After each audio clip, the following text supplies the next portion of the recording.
Selamat datang jika Anda mengenal saya. Saya punya Lenovo IdeaTab Plus dan saya akan melakukan unboxing serta melihat sekilas perangkat dan spesifikasinya, juga tambahan yang kita miliki di sini dalam paket ini. Serta memberikan pendapat umum saya tentang kualitas pembuatan dan apa yang ditawarkan perangkat ini untuk harganya.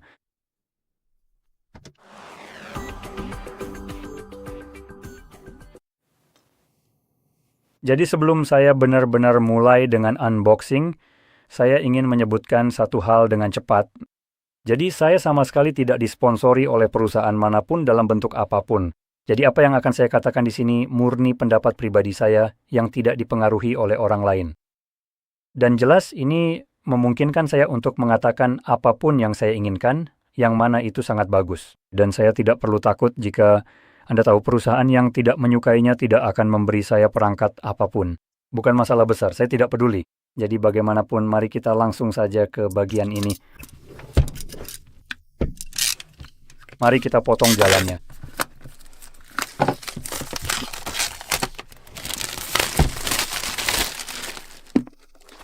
Dan masih ada dua ini yang harus dipotong. Nah, itu dia.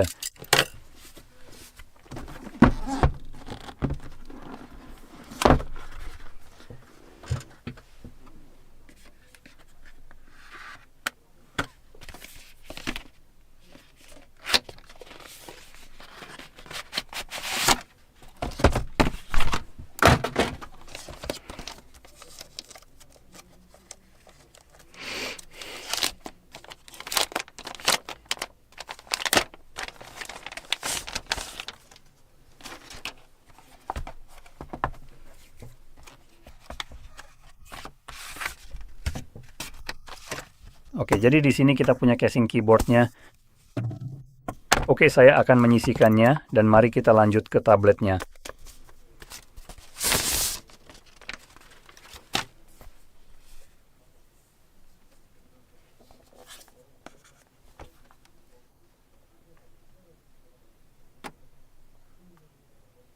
Nah, itu dia. Saya akan menyisikannya untuk saat ini juga. Dan di sini kita punya pensil atau pena kita sendiri, atau mungkin alat tulis lainnya, apapun sebutan Anda untuk ini.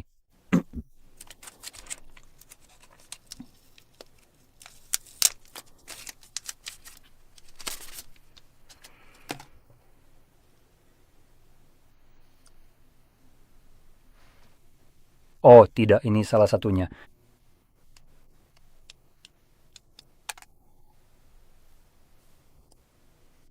Jadi ini membutuhkan satu, baterai AAA.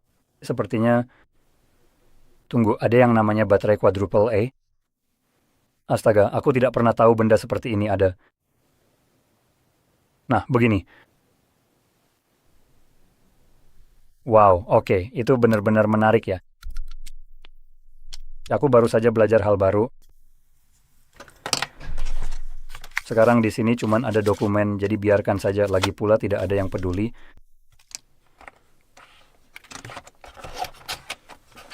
Di sini ada kabel kita, yang sepertinya tipe C ke tipe C.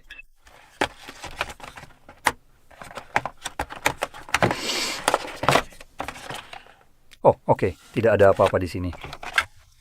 Oke, buang saja itu ke lantai dan mari kita lihat perangkatnya. Oke. Jadi, pertama-tama mungkin mulai dengan perangkatnya, lalu aku akan mencoba memasang casingnya dan membahasnya. Tapi, perangkat ini punya layar 12,1 inci dengan yang ini khususnya punya lapisan matte. Aku tidak tahu apa ada versi non-matte, tapi inilah yang aku punya di sini. Dan ini sebenarnya layar matte dengan penyelesaian yang cukup bagus. Ini juga punya resolusi 2560x1600 pixel, layar IPS LCD, refresh rate 90 Hz, dan kecerahan sekitar 600 nits. Rasio layar ke bodinya 84,1% dan kerapatan pixel 249 pixel per inci. Dan ya, itulah layarnya jika dilihat dari segi kualitasnya. Tidak ada yang benar-benar menonjol dibandingkan dengan yang lainnya. Jadi menurutku ini agak sedikit mengecewakan. Mengingat refresh rate-nya cuma 90 Hz, kecerahannya di bawah 1000 nits, dan bukan layar AMOLED. Di sisi lain, resolusinya lumayan bagus.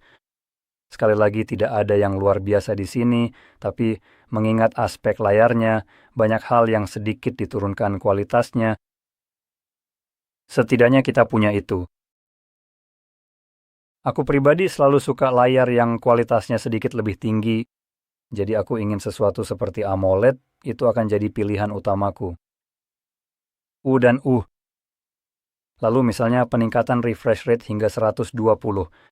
Meski 90 masih oke, menurutku akan lebih baik jika itu layar AMOLED atau OLED, dan 90 Hz akan jauh lebih baik. Jadi ini secara umum, nah itu dia. Secara umum apa yang kupikirkan, tentu saja ini selera pribadi. Jika kalian tidak keberatan dengan LCD ini, tidak apa-apa, tidak ada yang salah dengan itu. Aku hanya merasa bahwa, kalian tahu, warna hitam pekat yang bagus dengan rasio kontras tak terbatas, warna yang lebih jenuh, dan tampak cerah adalah apa yang aku sukai pada perangkat. LCD di sisi lain tampilannya agak kurang memuaskan, dan asal tahu saja AMOLED jauh lebih baik. Ngomong-ngomong, saya akan selesaikan penyiapan ini dengan cepat supaya kita bisa melihat layar utamanya juga sebelum saya beralih ke bagian belakang perangkat. Nah, ini dia. Jadi inilah sistem operasinya seperti yang bisa Anda lihat. Agak tersendat di awal sih. Tapi sebenarnya tidak terlalu buruk juga kok. Mari kita lihat dulu. Saya tahu. Nah, ini dia. Jadi saya ingin segera memeriksa tentang perangkat. Nah, ini dia. Dan kita punya prosesor Media MediaTek Dimensity 60400 di sini. Penyimpanan 256 GB. Oke, sepertinya kita punya 12 GB RAM di sini. Itu sebenarnya mengejutkan. Wah, saya ingin mengeklik ini karena saya pikir mungkin mereka pakai 6+6 atau semacam omong kosong seperti itu. Tapi ini sepertinya murni 12 GB memori akses acak yang sebenarnya. Oke, lumayan juga dan Android 15 berjalan di sini sekarang. Perangkat ini dirilis pada September 2025, jadi pasti akan dapat pembaruan ke Android 16, dan entah kenapa. GSM Arena bilang perangkat ini punya hingga 2 peningkatan besar Android, tapi saya cukup yakin seharusnya setidaknya ada 4. Mengingat Uni Eropa sepertinya mewajibkannya jika saya tidak salah ingat, jadi saya tidak yakin apa yang terjadi di sini. Tapi bagaimanapun juga, mari kita beralih ke bagian belakang. Jadi mari kita kunci perangkatnya dan lihat bagian belakangnya yang sepertinya terbuat dari aluminium. Nah, bingkai dan bagian belakangnya hanya satu bagian besar. Seperti yang Anda lihat, ini seperti membungkus dan memiliki sudut-sudut membulat yang bagus di sini dalam hal genggaman, jadi rasanya sangat enak dipegang. Saya ingin memuji desainnya, terasa sangat nyaman di tangan, yang biasanya tidak saya pikirkan tentang tablet Lenovo. Jadi itu adalah sesuatu yang ingin saya puji, karena mereka melakukannya dengan baik di sini, setidaknya kali ini. Jadi di bagian belakang kita punya pengaturan kamera tunggal dengan... Kamera tunggal? Kamera tunggal bukan benar-benar sebuah pengaturan. Dan itu adalah sensor lebar 13 megapiksel yang bisa merekam 1080p 30 frame. Dan kemudian di bagian depan, tepat di sini, kita punya kamera swafoto lainnya, atau lainnya, lebih tepatnya hanya kamera swafoto, dan itu 8 megapiksel yang juga bisa 1080p 30 frame. Tidak ada yang istimewa. Pengeras suara di sini saya hanya ingin sedikit mengejek ini. Seharusnya. Nah, itu dia, Dolby Atmos demi Tuhan. Anda tidak akan pernah benar-benar menggunakan speaker samping kecil yang payah ini sebagai Dolby Atmos. Jadi, branding di sini ini, sama bergunanya dengan payudara pada nyamuk. Jadi, itu hanya Anda tahu, jangan hiraukan yang satu itu. Saya baru saja melihatnya di lembar spesifikasi, dan menurut saya itu sangat lucu. Ngomong-ngomong, beralih ke bagian internal perangkat ini, ia memiliki baterai lebih dari 10.000 mAh, jam tepatnya 10.200, yang dapat diisi daya juga cukup lumayan pada 45 watt. Hanya untuk memberi perspektif, ini adalah Samsung S25 yang kecil kan? Ini seharusnya perangkat unggulan, meskipun tampaknya Samsung tidak membuat ponsel unggulan dengan nama yang sama. Ini secara setara. Ini jelas lebih buruk daripada S25 Ultra. Tapi bagaimanapun ini mendukung pengisian daya hingga 25 watt. Perangkat ini dengan sepertiga harga mendukung 45, yang konyolnya juga kecepatan pengisian yang sama dengan S25 Ultra yang harganya berapa itu $1.300, jadi itu bagus. Itu bagus bahwa Anda tahu tablet murah dapat menawarkan kecepatan pengisian yang jauh lebih cepat daripada perangkat yang seharusnya menjadi ponsel unggulan yang memasang harga, yang pasti harga unggulan tetapi agak lupa apa sebenarnya yang membuat sebuah ponsel unggulan, yaitu mendobrak batasan. Satu-satunya hal yang didorong Samsung adalah kesediaan Anda untuk membayar uang ekstra untuk ponsel yang payah. Jadi ya, bagaimanapun mari kita kembali ke yang satu ini. Jadi, baterai lebih dari 10.000 mAh dengan kecepatan pengisian yang layak, dan ada dua pilihan perangkat ini dalam hal RAM dan penyimpanan. Jadi yang saya miliki di sini adalah yang kelas atas sebenarnya yang paling tinggi, karena ada opsi 256 dengan RAM 12 GB, juga tersedia versi 128 dengan 8 GB, dan 256 dengan RAM 8 GB. Salah satu dari opsi ini seharusnya sudah cukup, tergantung kebutuhan Anda, terutama jika Anda butuh lebih banyak penyimpanan. Anda masih bisa memilih yang paling rendah, karena biarkan saya mengambil benda kecil ini dan mencari di mana letak. Nah, itu dia ada baki kartunya. Jadi Anda bisa memilih yang terkecil karena perangkat ini mendukung hal yang terlupakan ini yang disebut kartu SD. Jadi Anda bisa memasukkan kartu SD di sini dan mendapatkan lebih dari 120 GB penyimpanan. Jadi Anda bisa mulai memuat banyak hal ke kartu SD alih-alih ke tablet itu sendiri. Jadi Anda tidak perlu mengeluarkan lebih banyak uang jika Anda menginginkan perangkat ini karena suatu alasan, tetapi Anda ingin memilih yang paling rendah agar paling murah Anda bisa melakukannya. 8 GB RAM sudah menurut saya cukup memadai. Mungkin bukan pengalaman yang terbaik, terutama jika Anda melakukan multitasking, tapi ini seharusnya cukup lancar. Tentu saja, tugas tunggal, tugas aplikasi tunggal seharusnya bisa digunakan tanpa masalah. 128 GB juga cukup. Selama Anda tidak berencana untuk, misalnya memuat game di sini yang akan memakan banyak ruang penyimpanan. Jadi, lagi pula, jika Anda butuh lebih dari itu, Anda bisa memasang kartu SD seperti yang saya sebutkan. Terakhir, seperti yang sudah saya sebutkan, prosesor yang mentenagai ini adalah Dimensity 6400. Nah, ini belum tentu prosesor tercepat, ini lebih mirip seperti prosesor kelas bawah. Menurut saya, meskipun begitu, seperti yang Anda lihat dalam hal navigasi, kinerjanya sudah bagus, perangkatnya tidak terlalu lambat atau semacamnya. Ini bukan yang tercepat seperti yang bisa Anda lihat saat mengeklik beberapa hal untuk membukanya. Ada sedikit jeda di mana aplikasinya seolah membeku dan mulai berpikir apa yang harus saya lakukan. Sebelum akhirnya menyadari, saya harus membukanya. Bagus. Jadi itu adalah hal yang wajar dari perangkat dengan prosesor seperti ini. Menurut saya, sekarang. Ini mencakup sebagian besar spesifikasi dari perangkat ini di sini. Jadi mari kita lanjut ke bagian casingnya. Jadi mari kita kunci saja. Sisihkan dulu ke samping dan mari kita lihat ini. Jadi di sini ada bagian yang menonjol entah kenapa. Dan ini jelas dirancang untuk menyimpan pena Anda. Nah, begini. Cukup bagus. Jadi, seperti yang Anda lihat, ini agak sedikit mengganggu bagian luarnya kan. Di sisi ini, memang ada sedikit ketebalan ekstra. Di sisi lain, di bagian dalam, kita punya tempat di sini di mana tabletnya akan terpasang dan diam di sana. Dan selain itu, ini tidak bisa dilepas. Ini terpasang secara permanen padanya. Menyebutkan ini karena, apa itu? Punya Huawei. Mereka membuat casing yang sangat mirip dengan ini untuk perangkat mereka. Tapi bagian ini sebenarnya bisa dilepas dari keyboard yang menempel secara magnetis dan Anda bisa memisahkannya. Artinya, Anda tidak perlu melepas tablet itu sendiri dari penutup belakang di sini, seperti yang harus Anda lakukan pada perangkat ini. Khususnya jika Anda tidak ingin, Anda tahu membawa-bawa keyboard dan casing aslinya. Nah, dalam hal keyboardnya sendiri, ukurannya sebenarnya agak besar karena ini perangkat 12 inci, jadi ada lebih banyak ruang. Jadi ini adalah keyboard yang normal, bisa dibilang begitu, jadi Anda bisa melihat perbandingannya.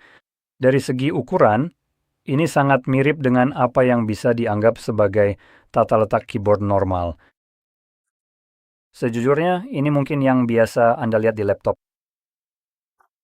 Mungkin sedikit lebih kecil, karena laptop biasanya paling kecil 14 inci kan. Jadi mereka masih memakai sebagian besar ruang pada ukuran 14 inci itu. Tapi bagaimanapun juga saya cukup yakin ukuran ini sudah cukup nyaman untuk mengetik. Maksudnya, saya tidak merasa terlalu sempit di keyboard ini.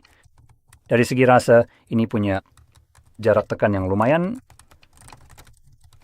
meskipun mungkin bukan cara terbaik untuk menggunakannya. Karena, ya, ini agak terlalu lentur, tapi ini kelihatannya oke. Selain itu, ada juga jarak di antaranya, jadi lebih mudah ditekan dan sejujurnya, tampilan dan rasanya sangat mirip dengan laptop ThinkPad yang juga dari Lenovo. Jadi sepertinya mereka cuma menirunya saja. Keyboard di laptop-laptop itu terasa lebih baik daripada ini. Jadi ini lebih seperti bentuk tombolnya saja yang ada, tapi rasanya belum tentu. Dan yang cukup mengejutkan, selain itu kita punya banyak tombol yang tidak disangka-sangka ada di keyboard, yang dirancang untuk tablet dan juga sesuatu yang seharusnya lebih ringkas. Jadi kita punya tombol panah normal yang tidak merangkap fungsi lain, bahkan keyboard saya punya panah ganda karena panah saya sebenarnya di sini, jadi kanan, kiri, bawah, dan atas. Di sini kita cuma punya tombol normal. Jadi ini pakai semacam logika Apple, dengan tombol atas dan bawah yang disatukan menjadi dua tombol di satu ruang. Kita punya Enter yang ukurannya agak kecil, tidak sebanding dengan ukuran tombol Enter yang biasanya Anda harapkan. Kita juga punya tombol hapus yang sangat mengejutkan dan tombol ganti cepat antara dua aplikasi berbeda, dua aplikasi terakhir yang Anda gunakan. Itu cukup keren. Tombol kunci cepat dan beberapa opsi lain di sini untuk membantu Anda menavigasi sistem. Dan membantu Anda dengan hal-hal lain seperti volume, naik, turun, mematikan suara, dan sebagainya. Tapi ada satu hal yang menurut saya agak lucu di sini, jadi enternya agak kecil.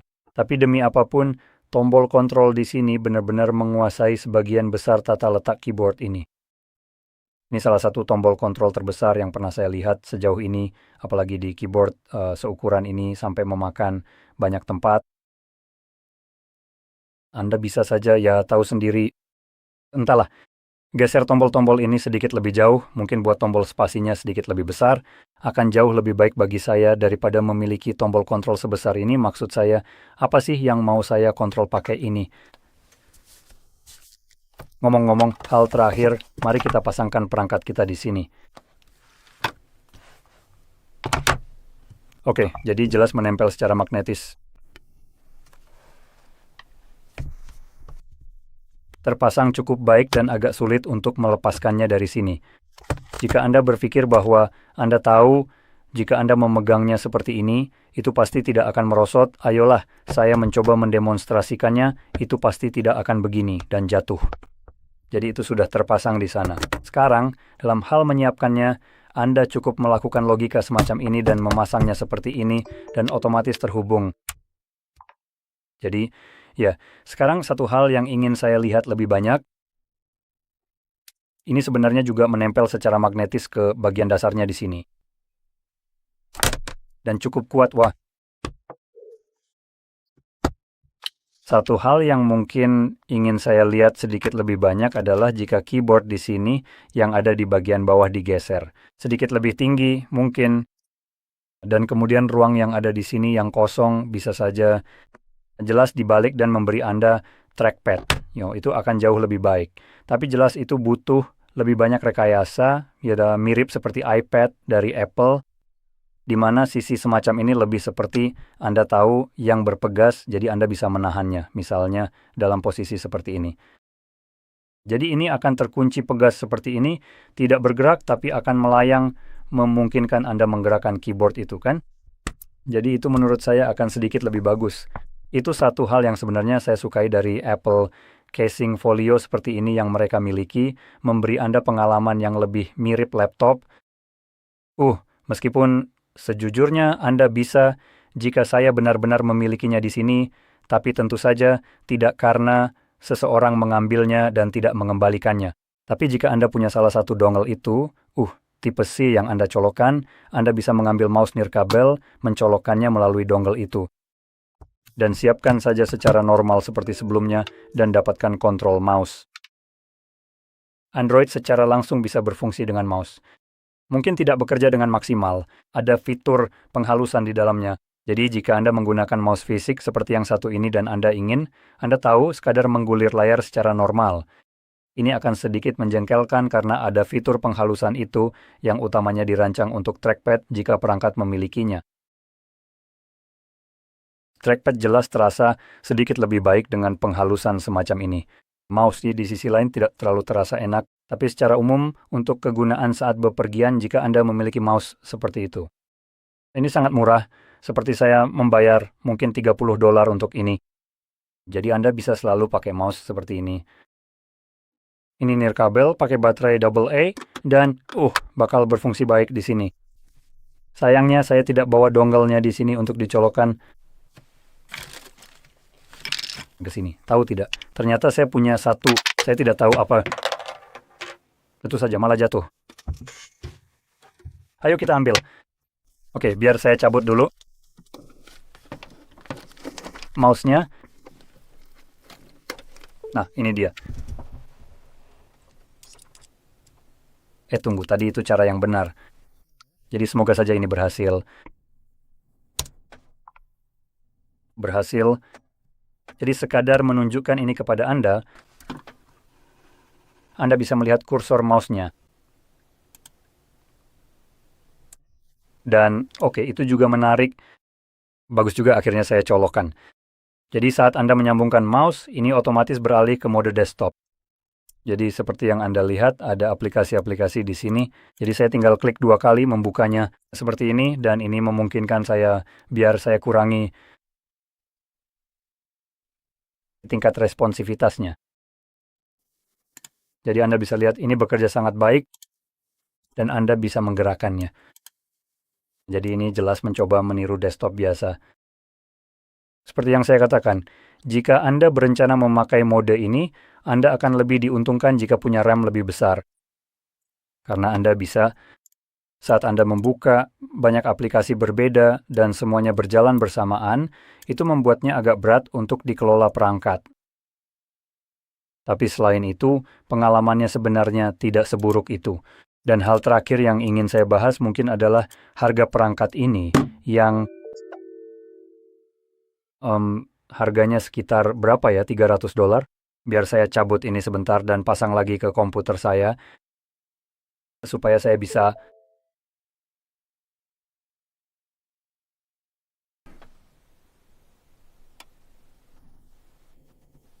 sepertinya gambarnya sudah tidak ada lagi di jendela bidik apa yang saya lihat di sini. Mohon bersabar selagi saya mencoba menyentuh layar saya. Tolong jangan begini, jangan sekarang.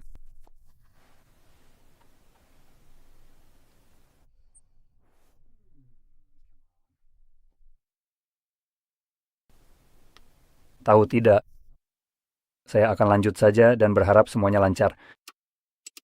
Harapan adalah induk dari pastinya kebodohan seperti saya. Ngomong-ngomong jadi mari kita cabut ini sebelum rusak, karena ini bukan yang terbaik mengingat bentuknya terlalu menonjol.